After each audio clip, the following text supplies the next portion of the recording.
Apakah kita sedang menyaksikan awal dari akhir tatanan dunia? Banyak yang mengira Iran akan bernasib sama seperti Irak atau Libya jika berhadapan dengan Amerika Serikat. Karena Ali Khamenei, sang pemimpin tertinggi, telah tiada. Namun, di tengah duka, Iran tidak melemah. Tongkat estafet kekuasaan jatuh ke tangan putra keduanya, Mojtaba Khamenei. Namun, seorang pakar geopolitik asal Tiongkok, Profesor Jiang Quanxing, memberikan peringatan keras. Iran punya rencana rahasia yang jauh lebih mematikan dari yang kita bayangkan. Ini bukan sekedar konflik. Ini adalah simulasi menuju Perang Dunia Ketiga. Yuk, gak usah berlama-lama lagi. Langsung saja kita ke ceritanya.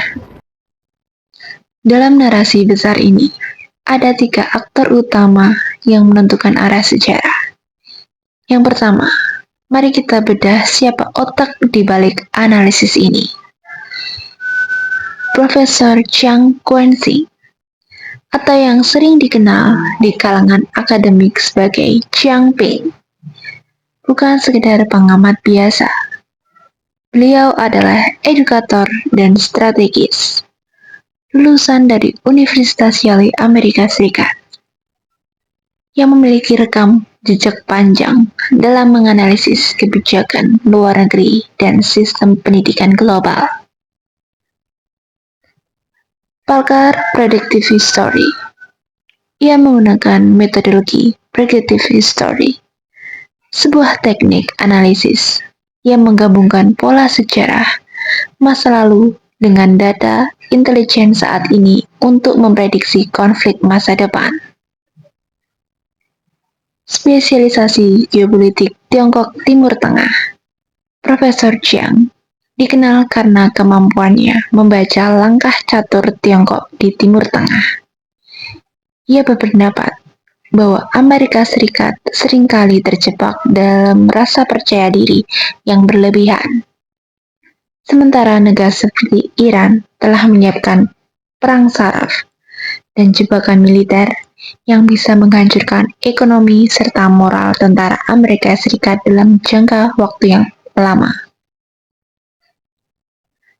Visi global baginya, konflik Iran bukan hanya soal senjata, tapi soal ketahanan sistematik. Ia percaya Iran telah belajar dari jatuhnya Irak dan Libya untuk menciptakan benteng pertahanan yang tak terlihat. Yang kedua adalah Ayatullah Syed Mojtaba Khamenei. Lahir di Mashhad pada tahun 1969. Mojtaba tumbuh di jantung revolusi.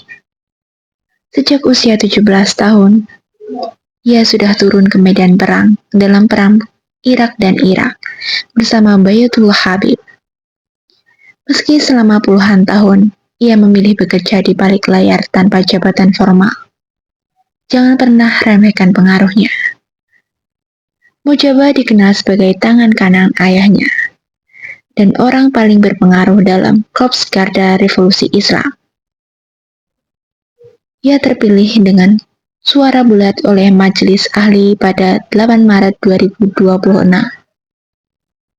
Ia kini berdiri di puncak kekuasaan saat agresi Amerika Serikat dan Israel berada di titik didih. Bagi musuh-musuhnya, Mojtaba adalah figur yang low profile namun mematikan. Seorang taktis yang tak ragu menggunakan kekuatannya untuk menjaga kedaulatan Iran. Yang ketiga adalah Donald Trump, Presiden Amerika Serikat. Dia mewakili kebijakan luar negeri Amerika yang agresif.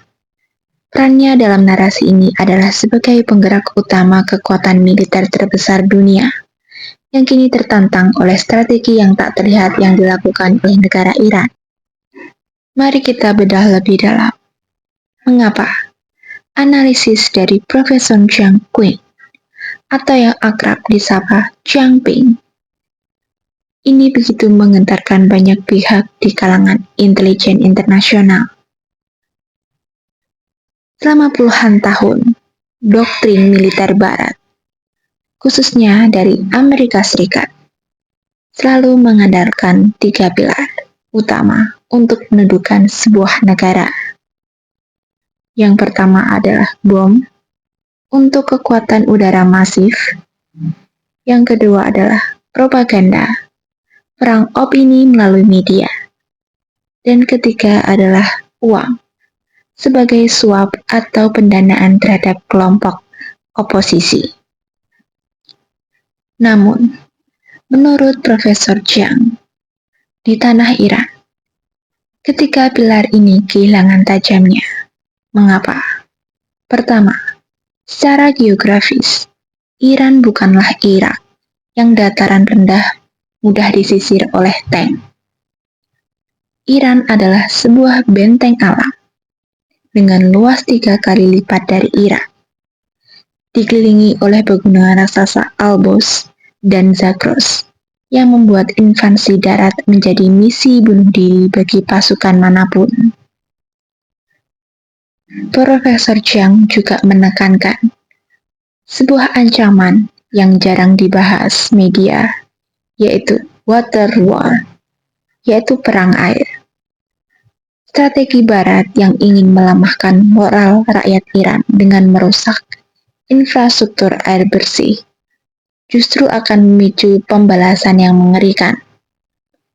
Bayangkan saja, jika Iran menggunakan rudal presisinya untuk melumpuhkan pabrik desalinasi air di sepanjang pesisir negara-negara Teluk seperti Dubai, Abu Dhabi, atau Qatar. Jutaan orang di sana akan mengalami krisis air total dalam hitungan jam. Tanpa sumber air alami, kota-kota megah ini akan runtuh tanpa perlu satu butir peluru pun masuk ke wilayah negara mereka. Di sisi lain, para ahli geopolitik dari Rusia dan Tiongkok melihat adanya jebakan psikologis yang sedang dipasang oleh Vladimir Putin, Presiden Rusia, yaitu Saccosh Valency.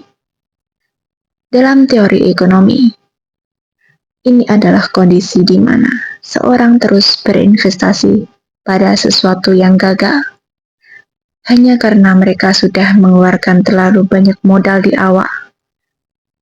Putin seolah-olah mengundang Amerika Serikat untuk masuk lebih dalam ke konflik dengan Iran, agar militer dan ekonomi Amerika terjebak dalam perang yang sangat mahal. Sebuah lubang hitam finansial yang akan menguras habis cadangan devisa Washington. Saat Amerika sibuk dan bangkrut di Iran, mereka tidak akan lagi memiliki kekuatan untuk menjaga dominasi di kawasan Pasifik maupun di Eropa Timur. Dampak dari sektoralnya pun akan semakin meluas secara eksponensial. Di sektor finansial, kita akan melihat fenomena yang bernama safe haven yang ekstrim, di mana investor akan lari dari dolar menuju emas atau mata uang digital seperti kripto yang terdesentralisasi. Di sektor logistik, penutupan Selat Hormuz akan menghentikan dari 20% pasokan minyak dunia secara instan. Ini bukan hanya sekedar harga bensin yang akan menjadi mahal, tapi soal matinya pabrik-pabrik di Eropa dan terhentinya distribusi pangan global. Kita berbicara tentang ancaman kelaparan di negara-negara miskin akibat gangguan rantai pasokan ini. Menurut pakar sejarah militer lainnya, Iran memiliki doktrin strategi martir.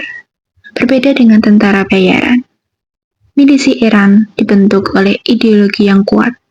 Kematian kepemimpinan seperti Khamenei justru dianggap sebagai bahan bakar bagi perlawanan yang lebih radikal. Bagi mereka, kemenangan militer bukan hanya soal menduduki wilayah, tapi soal memenangkan perang syaraf jangka panjang yang akan menguras kewarasan musuh-musuhnya. Pada akhirnya, suksesi kepemimpinan dari Ali Khamenei kepada putranya, Mojtaba Khamenei, bukanlah sebuah akhir, melainkan fajar baru bagi perlawanan Iran yang jauh lebih taktis dan radikal. Jika prediksi dari Profesor Jiang Quanxing benar, maka kita saat ini sedang berada di ambang sejarah besar yang akan diceritakan selama ratusan tahun ke depan. Sejarah tentang bagaimana sebuah imperium global perlahan runtuh karena terjebak dalam lubang yang mereka gali sendiri dengan tangan mereka sendiri. Namun, geopolitik adalah papan catur yang sangat dinamis. Setiap langkah kecil bisa mengubah hasil akhir. Bagaimana menurut kalian? Apakah kalian melihat celah dalam analisis Prof. Jiang ini? Ataukah kalian memiliki informasi tambahan mengenai pergerakan militer rahasia atau aliansi baru di Timur Tengah yang belum sempat kami bahas dalam video ini? Mungkin Anda memiliki perspektif yang berbeda mengenai bagaimana dampak perang ini terhadap harga komoditas dan ekonomi di Indonesia. Mari kita diskusikan di kolom komentar. Jangan ragu untuk membagikan pendapat, fakta tambahan, atau bahkan koreksi jika kalian menemukan sudut pandang yang lebih akurat dan berbeda. Informasi dari kalian sangat berharga bagi komunitas kita untuk memahami dunia yang semakin tidak pasti ini. Terima kasih sudah menonton hingga detik terakhir. Jika kalian merasa video ini memberikan wawasan yang baru, pastikan klik tombol subscribe, berikan like, dan bagikan videonya. Cheers, bye-bye.